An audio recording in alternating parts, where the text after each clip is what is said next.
तो सांग मैंने फाइनाली माछ धरिकी मु घर को पलि आसली आ घर को आसु आसु झील पूरा पनिकी फनिकी सब रेडी कर रखी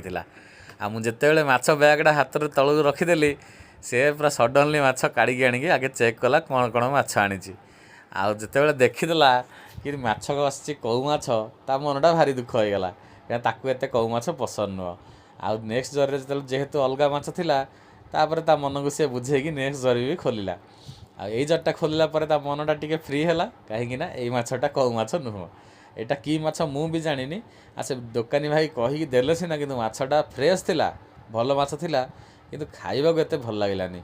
तो देखंतु सांग माने ये माछ जदि आपण मानक आडे जानिथिबे ताहले आपण टिके कहिबे ये माछर नाटा कोन एटा पूरा गार गार पड़ी थिला ता देहरे किंतु कौ माछ मु जानिनी किंतु पत्थर मुंडी जो कहंती ता भले देखा जाउथला। सबु माछ को आम सफा करा बसीगलु आ भिडियो को ये रखुच्छी पुणी देखा आगामी भिडियो जय जगन्नाथ।